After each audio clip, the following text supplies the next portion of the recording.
एक साधु अलग अलग गांव में जाकर भिक्षा मांगा करता था। इसी भिक्षा से वह अपना जीवन चलाता था। एक दिन वह साधु एक गांव में पहुंचा। उस गांव में सभी लोग अमीर थे, जिनके पास धन दौलत की कोई कमी नहीं थी। जब भी वह उस गांव में भिक्षा मांगने के लिए जाता तो उस गांव में किसी न किसी परिवार में आपसी लड़ाई झगड़े होते रहते।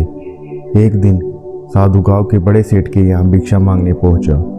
सेठ ने साधु को अनाज दिया और बोला कि गुरुजी, मैं आपसे एक प्रश्न पूछना चाहता हूँ। साधु ने सेठ से अनाज लिया और कहा कि ठीक है, पूछो। सेठ ने कहा, मेरे गांव में आए दिन किसी न किसी परिवार में लड़ाई झगड़े होते रहते हैं। आज मेरी पत्नी ने भी मुझसे किसी न किसी बात पर लड़ाई झगड़ा किया। सेठ ने साधु से पूछा, आखिर लड़ाई झगड़े क्यों होते हैं?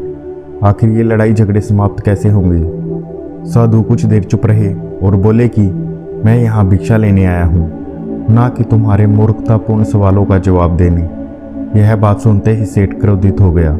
उसने खुद से नियंत्रण खो दिया और बोला कि तू कैसा साधु है?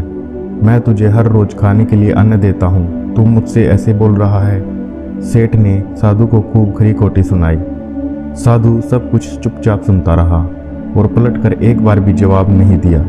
जब कुछ देर बाद सेठ का गुस्सा शांत हुआ, तब साधु ने कहा, मैंने तुझसे कुछ बुरी बातें बोली, तुम्हें गुस्सा आ गया, गुस्से में तुम मुझ पर चिल्लाने लगे। अगर मैं भी उसी समय तुम पर क्रोधित हो जाता तो हमारे बीच झगड़ा और बढ़ जाता। साधु ने सेठ से कहा, क्रोध अर्थात गुस्सा ही झगड़े का मूल कारण है और शांति हर झगड़े को समाप्त कर सकती है। अगर हम क्रोध ही नहीं करेंगे तो कोई भी वाद विवाद नहीं होगा।